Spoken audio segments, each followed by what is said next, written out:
Hey everybody, welcome to the Book Leads Impactful Books for Life and Leadership. I'm your series host and leadership performance coach, John Jaramillo. This podcast series is about getting to the books that have impacted the lives, work, businesses of colleagues in my network.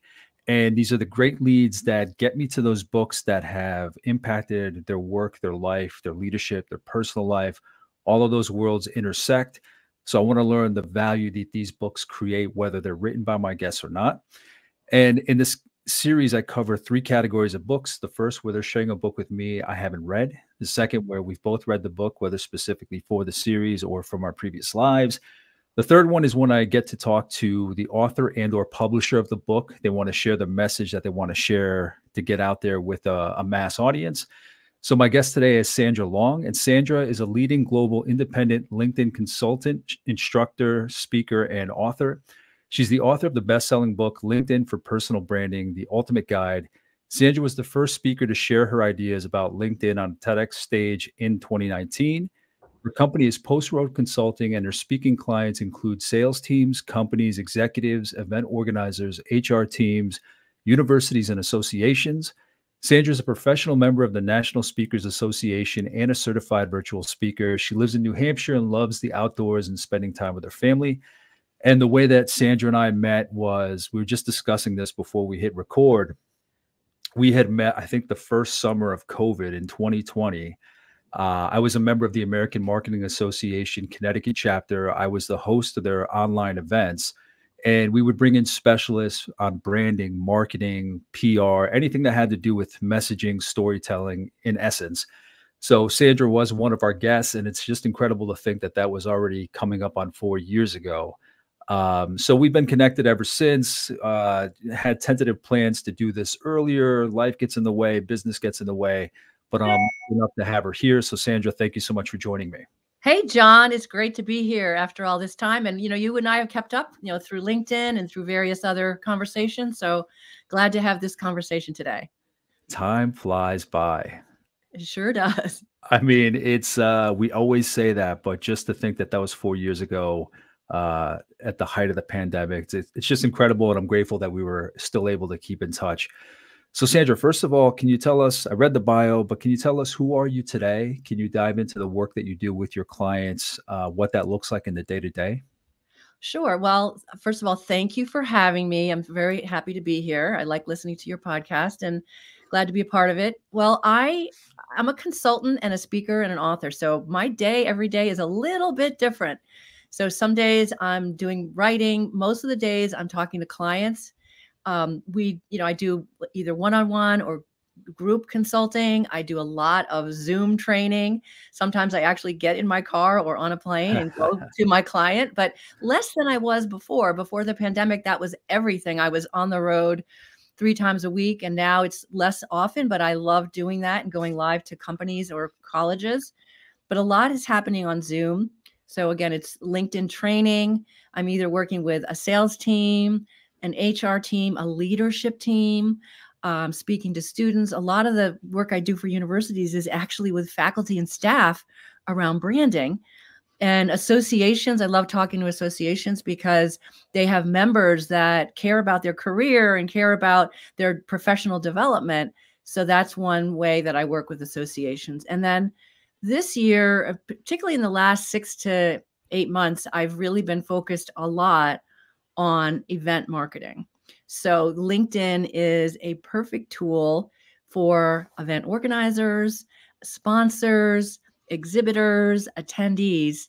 And instead of just showing up at an event, I try to help them really maximize and optimize their event experience and the money they're spending to really use it to get more meetings, more leads, more conversations, more registrations, whatever that is. So having a lot of fun in the event space as well. Sandra, so I'm curious, what I mentioned before, how I met you, that in essence, all the, whether it's marketing, branding, PR, regardless of what discipline it may be, that it's all storytelling. So what have you seen since the pandemic started? Because I think for me, what I've seen is people are more forthcoming. We're getting more comfortable with virtual. Granted, a lot of people are going back to the office and in person, But what did you see in terms of changes when it came to storytelling, with people getting their stories out there, their brands out there? What were there any trends that you saw, whether it was for better or worse? What was it you saw during the pandemic in the way that this whole model of your work with LinkedIn and presenting changed? Well, what a great question. Everything in our lives, I believe, has become a little more casual. I don't know, you've noticed this, right? I mean, everything, from how we dress to kind of how we spend our time, everything has become more casual, relaxed, more personal. And it's definitely happened on LinkedIn too. So whereas, 7 or 8 years ago when I was helping someone with their profile, in my first iteration of my book, I made sure they had a suit and tie on, right? No longer, right? So things have gotten more casual and throughout our culture. And so it's definitely being seen on social media. And as far as personalization, absolutely. People are much more likely to tell their personal stories on LinkedIn as well as any other social media. And I would say on LinkedIn, there's been a somewhat of an element of a backlash with people who say it's gotten too personal. For me, I believe that the personal stories are important, but I like to weave them into the business lesson or weave them Mm. into the professional journey. I don't just, I don't want to see the kind of things that I see on Facebook and Instagram, whether it's about the pet or the lunch that you had.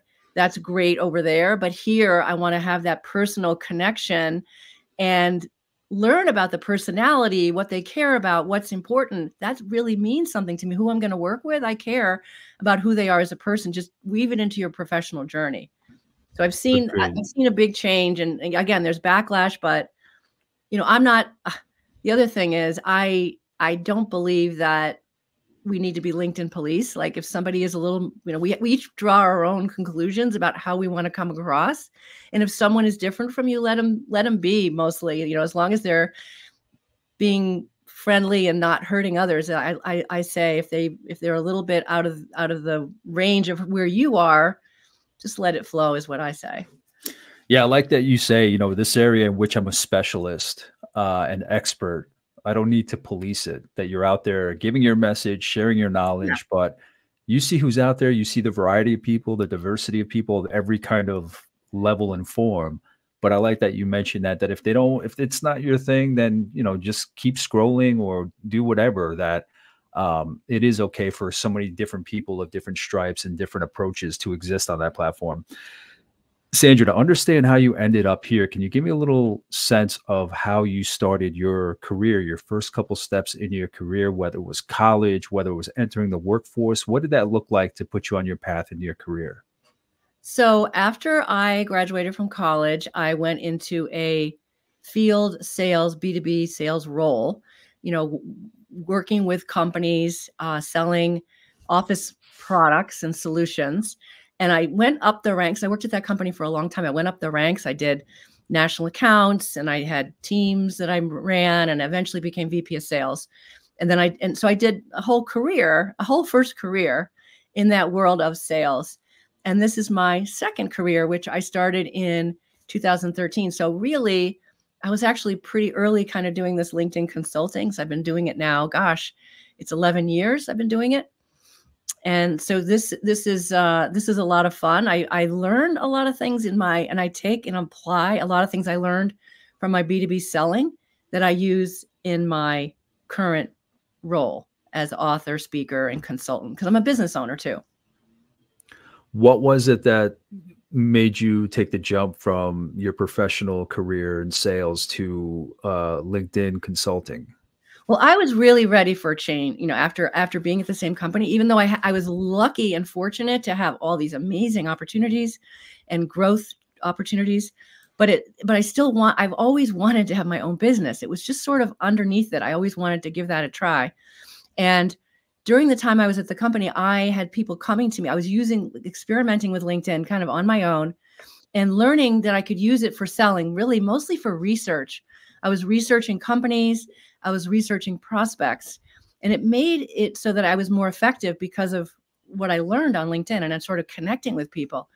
And then I had people coming to me asking me for help. Can you help me with my profile? Can you help me with my LinkedIn back, I'd say like 2010 to 2013. It was sort of on the side, just helping friends, until I realized a lot of people need help with this. So this could be a business. And that's kind of the genesis of it. And then just to kind of get back to who you are, like the origin story, what did you go to college for and why? Oh, well, I went to college. I actually studied anthropology, which is the study of man. And I'm a big believer in liberal arts education. Whether you're studying anthropology or English or history, because with those degrees, you learn to think, you learn to communicate, you learn to analyze.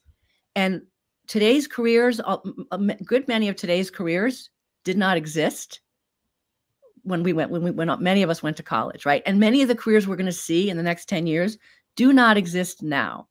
So what we need to do in college, in my opinion, is we need to learn to be good thinkers, to be good strategists, to be good communicators, and to be good learners, be able to apply what we learn, so that no matter what because the world is changing. So to think that I'm going to go to college to learn something, that's what I'm going to do, I just don't buy it. I believe in being a good learner. So for me, liberal arts is great for that.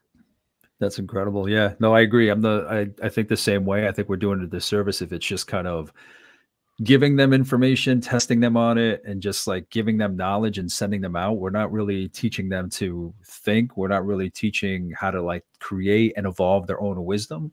So Right. I appreciate that response. Yeah. What was your major? Mine was marketing as an undergrad, and then organizational psychology, master's, and then an MBA. So those are great. I mean, those are awesome, especially for what you do. It's fantastic. What a great background. Yeah, and it wasn't planned. Yeah. It was haphazard. My parents were blue collar workers. I had no white collar educated anybody in my family. I knew I liked psychology. I wanted to go into business because my parents wanted me as far away from a factory floor as possible.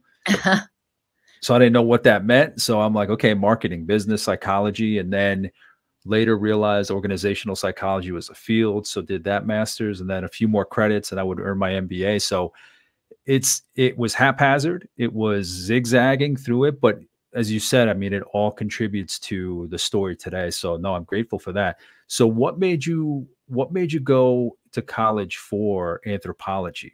Was it? Well, I didn't go there for that. I ended up discovering it there. So Okay. I don't know. I always planned to go to college, and I'm not sure. I'm trying to remember back what I thought I was going to major in. I can't even remember. It was probably English or something like that.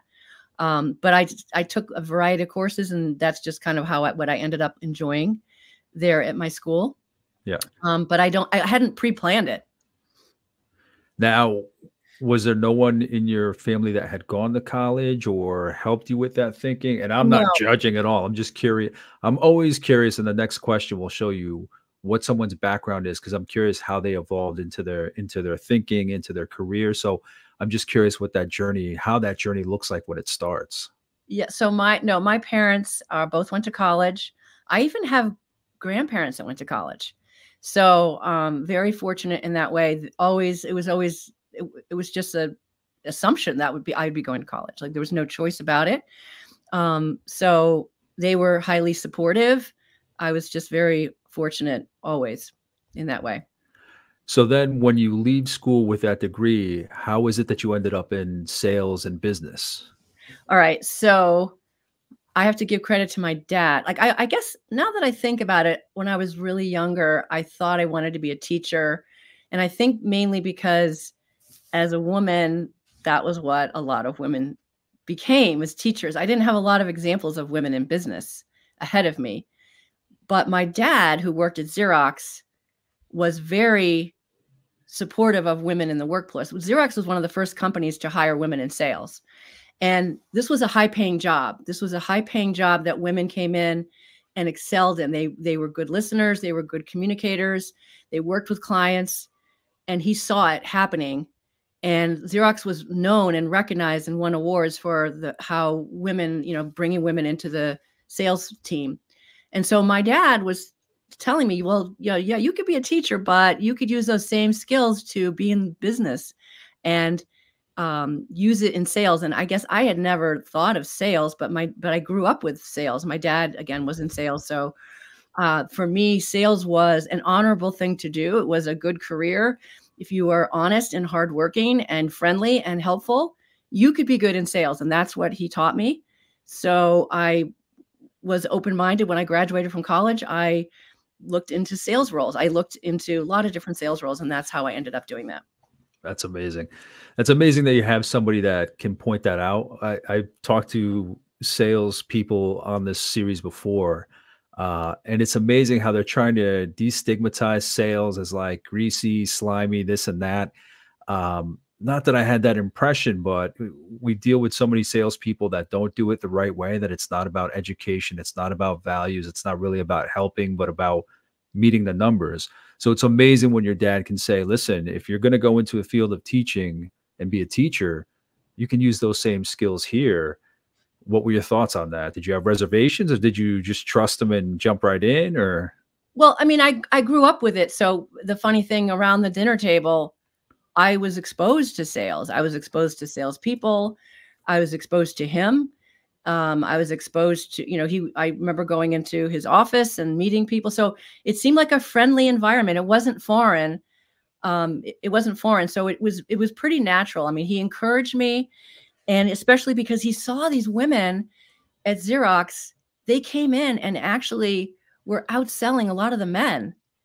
And he saw that, and he saw that I had kind of qualities. He knows I'm very persistent and hardworking. And so he saw that, and he helped me connect the dots. awesome. So Sandra, does it make sense from your childhood, your upbringing, that this is the work that you're doing today? How Uh, do you reconcile that?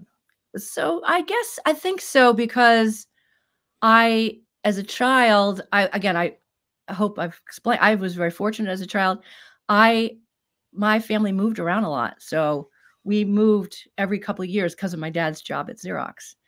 And so I was always the new girl every Mm, time, whether it was school, the playground, the neighborhood, you name it, I was the new girl. So I had to learn quickly, in order to have friends, which every kid wants to have friends. I had to be friendly. I had to go out there. I had to meet people. And so to me, it definitely helped me as a salesperson, because I was not afraid to be the new person. I'm not afraid to walk into a room of strangers. And some people are, because they hadn't had that experience, but I love it. I love walking in, meeting people. Meeting new people is a thrill for me. I love that. I love that connection, how you connected those. Sandra, what does leadership mean to you? Well, for me, I think in my world right now, it's a lot about thought leadership.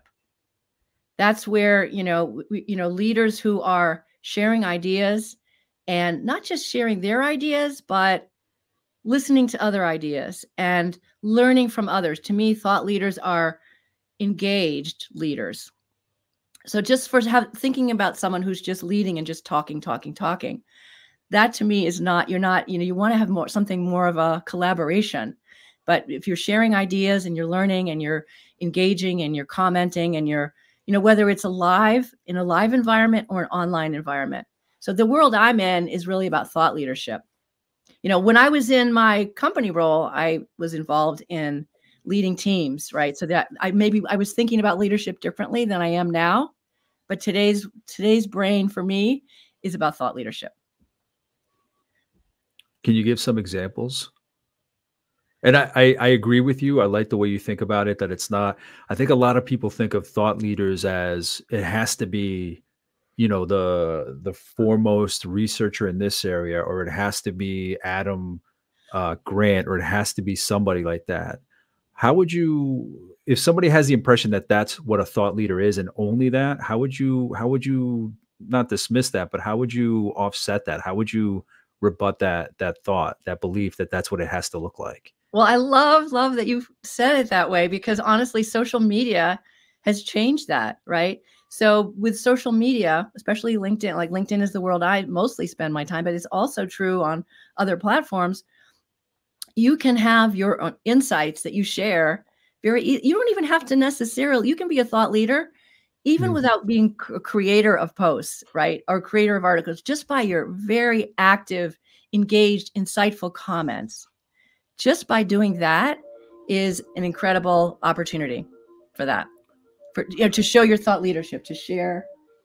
Sorry, I had to turn that off. So I think that, and we didn't have that before. Even going back 5 to 10 years, I mean, the content that we see now on LinkedIn, and the ability for engagement and how that's changed is just a tremendous opportunity. What did it look like before? I'm trying to think about what, because I really have dived into LinkedIn in the last couple of years. What did it look like 10 years ago? Was it just, I'm trying to think because you're talking about content. And right now it's like everything is content. Um, it seems like everybody I'm connected to is sharing videos, is writing blog posts, is sharing graphics. Obviously, LinkedIn has more features as time goes on. Now we're going into the whole AI thing, and it's asking me if I want help Mm. drafting a post. And I'm just like, no, like stop with that. And that's one thing I want to ask you about. But what did it look like 10 years ago? Was it just people looking for jobs, sharing jobs? Because I think I was on there then, but didn't utilize it at all. So what did it look like then? Well, I mean, there a lot of the content features that we see have rolled out in the last 10 years. So we had posts, and it's funny, I rack my brain trying to think about this too, because LinkedIn's been around 20 years. So my hardest time is thinking about in the very beginning. I was a very early adopter, and really trying to remember that is really hard for me. But articles came out in, I believe it was 2014, and that was a big deal to have articles. So before that, it was just regular posts. And I believe it was 2017 that native video came out, and that was a big deal. And that was very exciting. When these new features come out, by the way, LinkedIn, you know, there's a lot of energy around them. There's a lot of visibility. And I think they push them out, you know, they're more open on the algorithm. So when the new features, so articles were huge. And then over time, they stopped distributing those articles. Right now we have newsletters, which are much better. Newsletters have been around for a couple of years, but video is huge starting in 2017. And there's different ways to do video. And I cover that in my book, all the different options for video. We got polls and stories, which we lost, but we got them. I think it was around 2019, 2020, around the beginning of the pandemic. We got some in document posts. We got around that same time. And so now, and then in 2021, we got audio and live. So like all these things, it's in the last 10 years, we've really had a lot more options when it comes to, and it's nice to have the variety of the different types of content. Yeah, when I get to speak to students and help them with their networking and preparing for their career, and they're always asking, you know, how can I speak to somebody in the field that I'd like to enter? I tell them this is a very different time than when I graduated college. Just the access you have to people in your network, how you can put your thought leadership out there, showing you're engaged, showing you're thoughtful, not just repeating the same talking points. Even reaching out to somebody for a virtual coffee. I mean, if somebody's worth their weight in gold in terms of their career and their knowledge, they'll take 15 minutes to talk to a student just to kind of give some insight as to what they do and whatnot. But the options, I mean, just the connections that I've made in the last couple of years based on this series as well is just, it's remarkable. It's like, you know, people that you wouldn't have access to or exposure to, like you said, even 10 years ago. Yeah, no. And that example, I love that student that is trying to have a conversation there, whether it's a student or whether it's a business owner, someone's trying to have a conversation with another person that they don't know. You know, using content as your pathway is really the best way to go about that, rather than just sending a cold message to someone you don't know. But get to know that person through their content, read what they're writing and watch their videos and make comments and ask questions. So you're kind of warming things up so that when you do connect, Yeah. right? When you do connect, they want to connect. They kind of know you, right? So it's a nice pathway. Absolutely. It's great exposure. Now, before we get into your book, the AI question. So what are your thoughts on AI, specifically, obviously, because of the nature of your work in your book, AI in LinkedIn? What do you think about it today? Where do you think it might be going? So I love that question. So AI, first of all, LinkedIn is incorporating AI into its features. Some of those features are strictly for premium, but you can see them. They're bringing them in. Now remember, LinkedIn is owned by Microsoft. So of course, there's going to be a huge AI component. We also see people using AI tools on LinkedIn. We see people using AI separately, whether they're going to ChatGPT or they're going to DALL-E or they're going to various apps, and then they're creating things and then they're bringing it. So there's all these different combinations of baked in AI versus tools that people are using, you know, to do things on LinkedIn.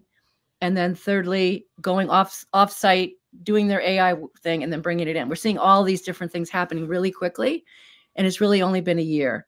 So as far as the built-in AI, I think it's promising. I think some of it is helpful, maybe some prompting you of things, you know, things that you can reminding you to do things that make sense. As far as what I've seen on the profile, I'm not that impressed as far as suggesting, you know, writing your about or things like that. I think that we're not there yet. And honestly, it's because most people don't have the raw information in the app, you know, in LinkedIn for it to even to think that the application could create something like that. So it's not, you know, and I'm sure there'll be tools or whatever, but I'm much more for writing your own thing, writing your own posts, writing your own profile. I think it's going to always be better. If you're using AI, I say be careful with it and make it your own, modify it, definitely make it your own, because it sounds too stale or too, it doesn't work for me, especially when you want to be personalized, right? You want to make that personal connection with people. Yeah, no, I agree. Plus, I think people just have to get used to writing for themselves, even in their own voice. You know what I mean? You need to customize it to who you are. That makes it more personal, more personable, more, like you said, warm. That was the perfect word to explain it. Um, Sandra, now we can get to your book. Can you introduce the book and then how it came to be? What is it that led up to the book? Okay, so the book is LinkedIn for Personal Branding, The Ultimate Guide. And I've actually written two versions. The first one came out in 2016, and the second one, I updated it completely in 2021. And so this book, I'll tell you, you're asking like why. I started writing this in 2014, a long time ago. And I really wanted it to be, and it was, I wanted it to be like the book on combining the topics of LinkedIn and personal branding. No one had ever done it, and I wanted to be the first. I'm very like, I just wanted that to bring that together. Like I'm, you know, maybe I'm competitive, and I wanted it to, and I remember feeling like it was a race. Like people were starting to talk about it, and I was like, I've got to be the one to write this book. And I did in 2016, and it went great. And of course things changed a lot, so I updated it. But I tried to write this in a way that was strategic, so that even as some of the features do change, the key concepts, the key ideas have not changed, right? So that's how I tried that. I put that in my thinking. The other thing I do for these books is I created a reader resource website where I can put updates and things, because I know things change. So it's a combination. They get the book and then they have a resource online. So yeah, I love it. It's very gratifying. I get notes on LinkedIn and invitations and little messages from around the world, all different countries, people who tell me that it's totally changed their career, or they've gotten jobs, or they've gotten business, or they've, whatever that is. It really warms my heart to hear from all different countries.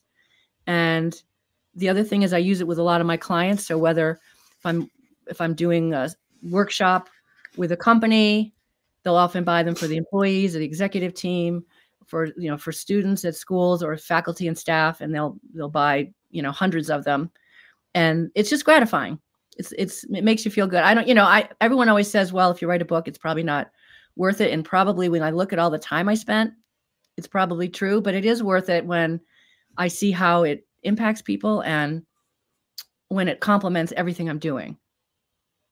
Sandra, is there a particular I was going to ask you to go through, and I will in a minute, just kind of the path you take the reader on. But Yeah. because you mentioned people reaching out to you from all over the world, is there a particular section of the book that they're drawn to that resonates most or you hear about the most? Um, it's funny. I hear different things from different people. I don't know that, I don't know that there's one thing. I mean, I think people mention that there's a lot of examples. They like that there's real people. The people I have as examples are real people. And they like that I created a lot of charts and tables to kind of clarify things. So I hear that. So, and that the big thing is, how are you positioning yourself? I'm trying to get people to rethink how you don't just come and take your resume and put it on LinkedIn, but how are you truly positioning yourself? And that includes your profile, your network, and your content all together, how you're coming across. And when people start thinking about it, it's very exciting for people because it opens up a lot of opportunity. Yeah, there's a lot of translation, I would imagine, between what they put together for LinkedIn and then just their everyday approach to networking. Yeah. That once they can organize their LinkedIn and get that message clear and be tactical about it, it kind of changes their approach to networking, in public, face to face.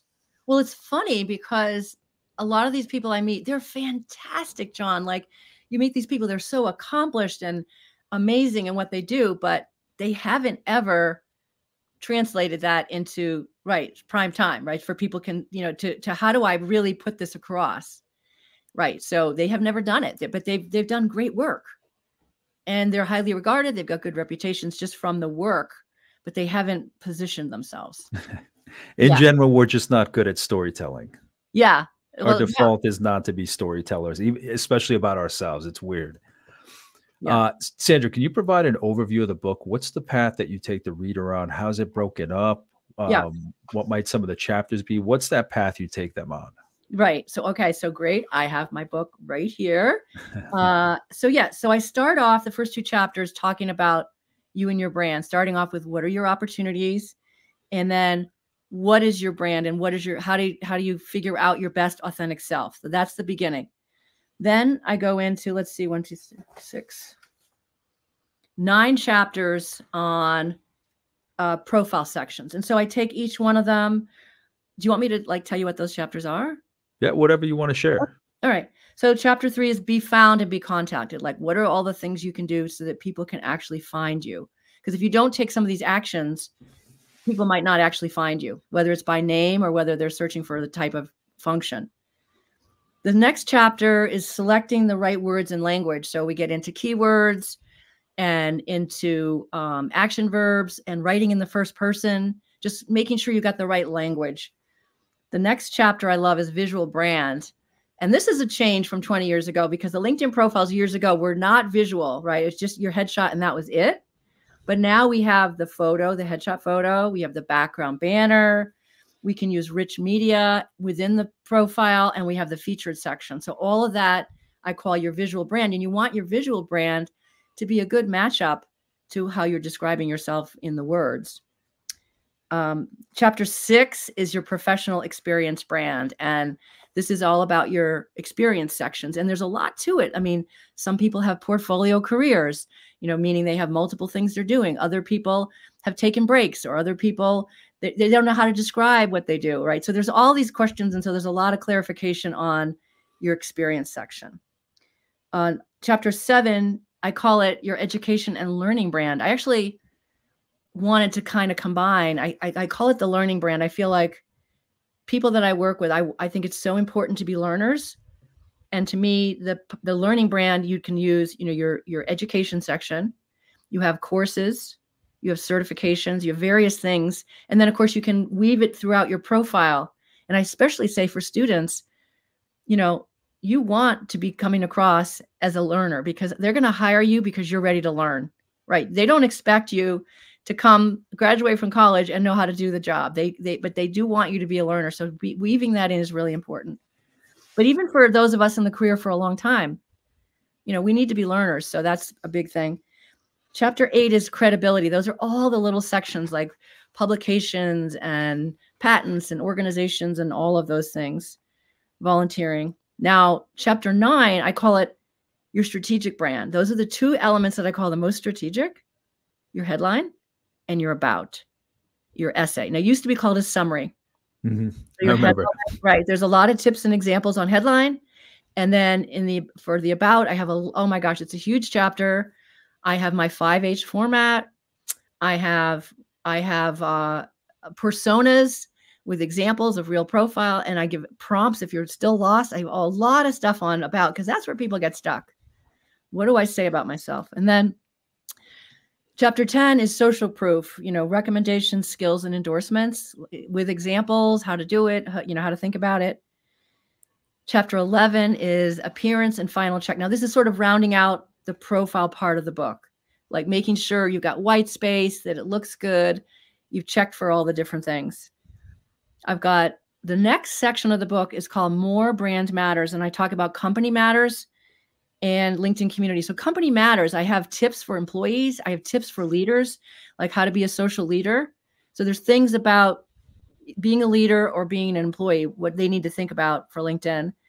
And then in the chapter 13 about community, I talk about networking and the importance of that, being strategic, using LinkedIn groups. I give advice on how to choose the right LinkedIn groups. All right, so now I'm in the next section, which I'm very proud of, is thought leadership, where I've got, 7 chapters on thought leadership, right? This is all about content.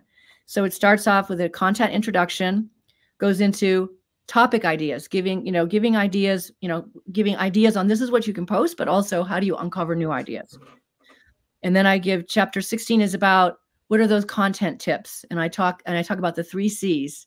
So you can create content, you can curate, meaning you're finding it and sharing it, or you can comment.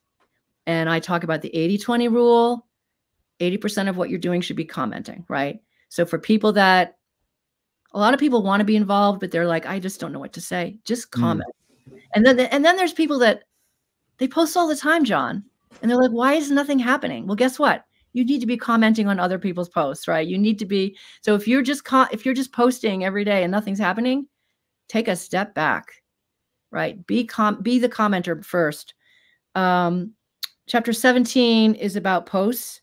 Chapter 18 is all about video, and there's different video ideas, like, because some people are open to taking their phone and creating a video. Some people love to do that. There's other people that would never do that, or maybe they're speakers, they've got YouTube videos, or they're leaders of a company, they've got YouTube. So there's different people that come with different backgrounds. And so I kind of give a pathway to all these people of what you can do with video, either existing video or new video. And then chapter 19 is about special posts, polls, stories, documents, and more. Those are like the pandemic era, all those newer things that came out. Stories we no longer have, but everything else we have. And then chapter 20 is articles. I love articles. I love newsletters. We have newsletters now. There's a long form. And basically you have a whole blogging platform on LinkedIn that is available to you. Now, by the way, all this thought leadership stuff and the profile, everything I've mentioned is completely free on LinkedIn. So people think, oh, I need premium to do. No. You can do all this for free. All right. So then chapter 21 is how do you rate yourself? Like, what are the things you should think about? And chapter 22 is what now? Because I know some people are going to read this book and go, I mean, people tell me they like dog ear it and they make changes. Other people, I'm sure it's overwhelming. And I say, take a step back and look. If you can only do a few things, then just focus here. Like I tell them, like, don't worry about it. Like, because I tried to make this book for beginners, but also for people that are on the journey. Like they're really active. So I tried to, for those overwhelmed people, just to say, look, this is where you need to be. And then I have appendices, settings, privacy, specifications about premium, whatever. So it's a lot. I mean, there's a lot in this book, and it was a lot of fun.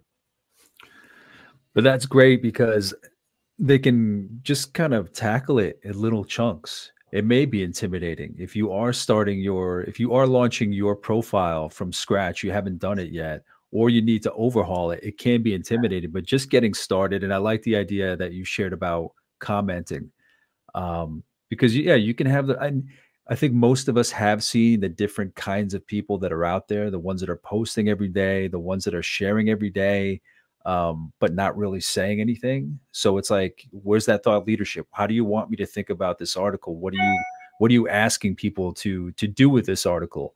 So it's amazing how the different personalities do come through just based on someone's profile and what they're sharing. And it's amazing, when people are reaching out to you with cold messages, cold emails, and it's kind of like they all sound the same. Yeah. Whether it's like for virtual assistants, for me, virtual assistants or podcast assistants or franchising, all that stuff, but they all sound so cookie cutter. Well, I think to myself, even if I was looking for any of these services, there's nothing that stands out from one to the next. They're all kind of saying the same thing. And now some of them have become self-aware, like you're probably getting all these messages all the time. So let me cut to the chase. So that's another thing that's really picked up in the last couple of years, I guess for me, is just kind of people reaching out of nowhere and so many of them sounding the same. So I have to say something here because I love what you're saying. So many people sound the same. That is actually, and I should have mentioned it, that is the reason for the cover of my book. And people go, why do you have fish on your book? And there's blue fish and orange fish, right? And they all sound like the blue fish, right? And people who aren't just, one of the things, and I talk about this in my book, is you want to be the orange fish. You want to sound like yourself. You want to, so for example, in your profile, you want to be very specific. You're not just an attorney or a professor. You're a real estate attorney or a marketing, like be specific with all the things you do, and be unique in terms of how you connect and be personal, being that orange fish, being who you are so that you do not look like everyone else. So I'm so glad you said that. I should have mentioned that in the very beginning, because bringing out your brand and who you are, what matters to you is going to make the difference.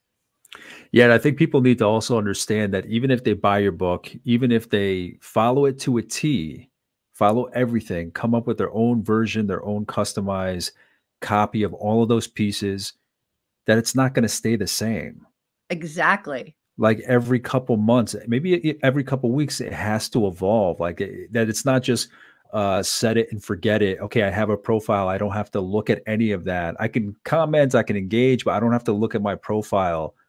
It's already done. But can you speak to that, to like how often somebody really should be refreshing or keeping it up to date? Or yeah, it's so funny because in one of those first 2 chapters when I talk about personal branding, I use the Wikipedia definition in the book defining personal branding, and the one word that sticks out that I use it in a lot of my classes is the word ongoing, meaning you don't just set up like, oh, this is my personal brand, I'm done. No. It's an ongoing process every day. You think about new programs, new clients, new opportunities. We're always changing, right? So people ask me that question, and I see people that have profiles that haven't, or things that they're doing that they haven't changed, they haven't updated it in years, and it's a real problem. So I say, thinking about it all the time, like every time you're doing something new, like how can I bring that into my story? Where does it fit?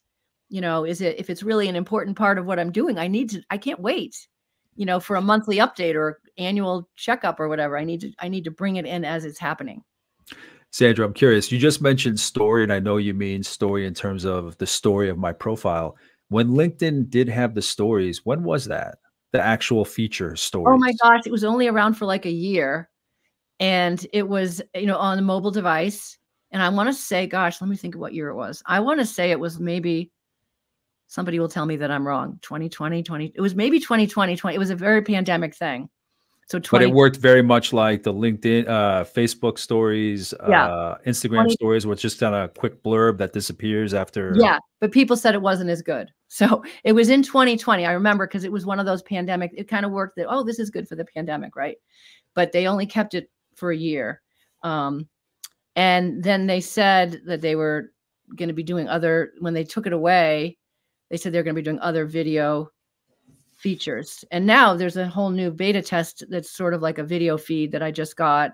I'm one of the beta testers, which is sort of like a TikTok feed in the mobile, brand new. And I mean, while we're on the topic, and I know this is going to change in a couple of weeks, couple of months, what would you like to see them do? Oh LinkedIn? my gosh. I think, well, I feel like groups is a big missed opportunity. A lot of people have frustration with groups. I feel like we could be doing amazing things with groups, and they would need to rehaul it, reshape it. People tend, like a lot of business groups I know, use Facebook for their groups. So I would love to see changes with LinkedIn groups. I feel like the content stuff is great, the way it keeps getting updated and changed. I guess, some of the things they're taking away, I question, like now it's more difficult to send a personal message with a invitation to connect. That I think was a big mistake, that they reduced that for people. They're definitely moving things, some of the features and functionality, into more premium, which I don't blame them. I mean, they want to make money. Like, they have a lot of free users, a lot of free functionality. So I guess if I was LinkedIn, I would be doing the same thing. But it's, I have customers my customers are on Sales Navigator, they're on premium, and they're on free. Like, my customers and my audiences, they have all those different models. So they're moving things around, and so they're doing, I think, overall doing pretty well with how things are going. Sandra, and what was your take, or how did you evolve in putting out this book? I know there's been a few editions of the books, but each time the editions came out, how did things change for you? Maybe how did you view things differently? And I know it's very much based on the LinkedIn platform. But yeah, how might have things changed for you, or how you saw things, how you saw LinkedIn or Yeah. personal branding, that field? Yeah. Well, I mean, it did change for me, and certain things, like the platform changed, but I changed. Everything was more easygoing, more personalized. And so for example, the second version of my book, I talked about your brand voice. I didn't talk about that in the first version, right? So there was things that I brought up that I started to think about more, more than I had before. So I wanted to have not only like LinkedIn changes, but the way I thought about things had changed. Definitely. It's definitely, like everything else in our culture, how things have changed, right? In terms of being more relaxed, more personal, more friendly. Yeah.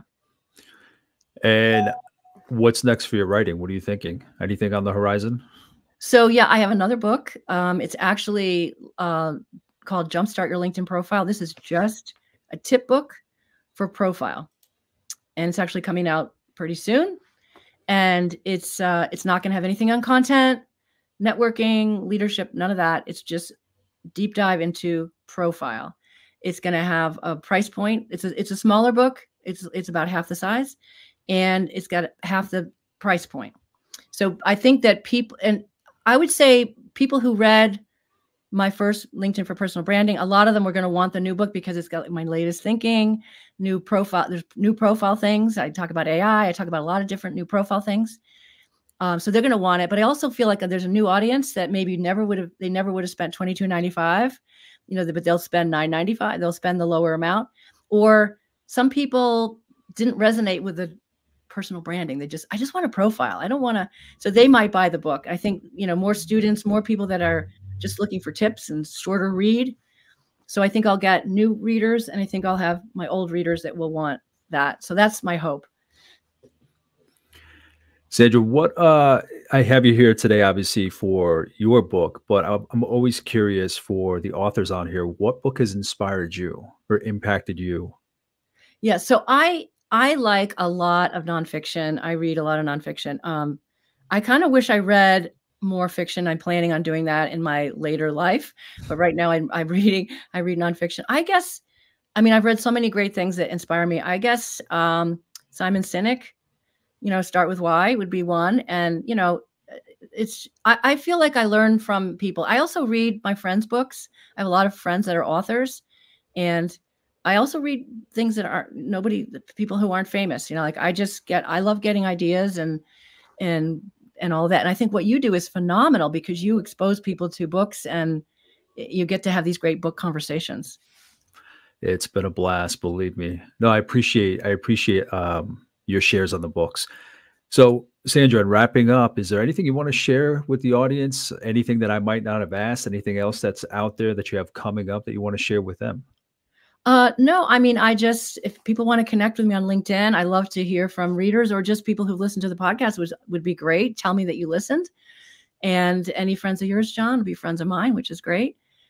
So yeah, let's stay in touch. And thank you for having me. It's always fun. And, I'm excited about my book, LinkedIn for Personal Branding. And again, I positioned it for a long haul, and I hope people will enjoy it. And I hope people will see me on LinkedIn, and we'll connect, we'll comment, and have a good time and share ideas. Absolutely. I think personal branding, it's exploded, especially because of the pandemic. I think just people were kind of forced. It's weird. I think because of the isolation, people were kind of stuck with themselves, but then they were learning to be more themselves, to bring their uniqueness. Obviously, there was quiet quitting and whatnot. So people were learning what their values were, or relearning what those values were. So I think there's a lot of importance, and I like LinkedIn because, again, the way that you do it, Sandra, where you help them lay out their story in different pieces. There's something about laying it out, putting it in writing, and then it's like reminding you, because we're so busy in the day to day, we're so busy reacting to the things around us that rarely do we take the time to really break down all the pieces of who we are. Because Yeah. essentially, I mean, nowadays, the work is who we are. There is work-life balance, but so much of what we want to do, so much of your career, what you're doing, your business and mine, for myself, are a big part of who I am. So I think just in helping somebody break it down like that, organize their thoughts, look at your history, how are you telling your story? Even though it isn't a platform, I think from that exercise, you come out a better person, because you realize what you've been through, what you've done, and what you've accomplished.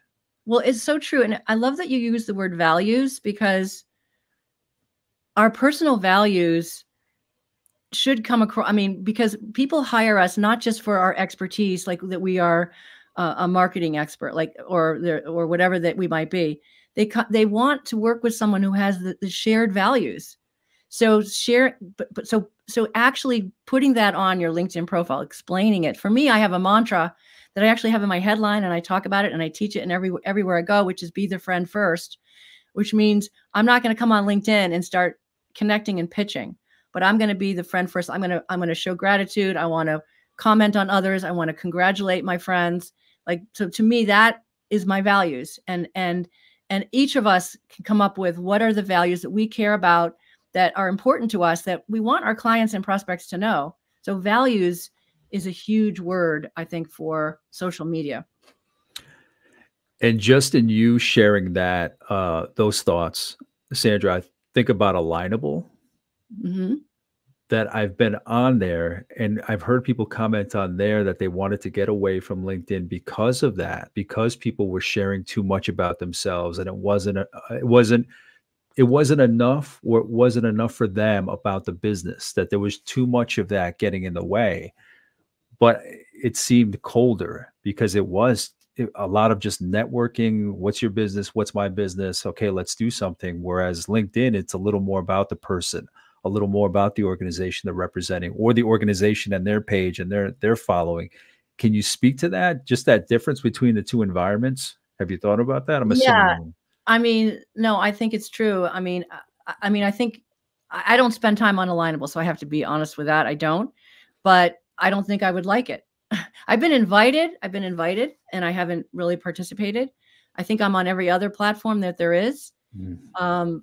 I, I just believe that we pick people to work with that have the same, and same with companies. The company values should be a part of what we're deciding on. It should be part on their company pages. I work with a lot of companies, and their values are important.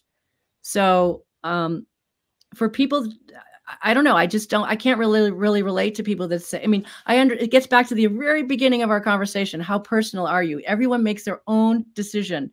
It's not like there's a right or wrong, or there's a policeman here. You make whatever you're comfortable with is the path you go on. For me, I want it to be businesslike and professional, but I want to understand their values. I want to understand their personality. I want to have that woven in, because it's a full picture. But otherwise, people can do whatever they want, whatever they're comfortable with. I'm cool. Agreed. I agreed.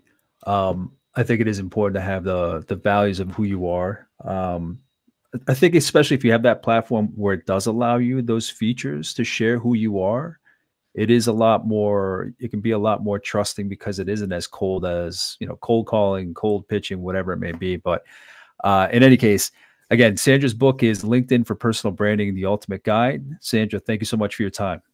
Thank you, John. It was fun. And if there's anything that I might have missed, so much to cover, limited time, anything that you believe I should have asked or would like to learn more about Sandra, let me know and I'll reach out to her, see what kind of insight, wisdom, additional knowledge she can share. In the meantime, thank you for watching. Thank you for listening, and I'll talk to you soon. Take care. Bye.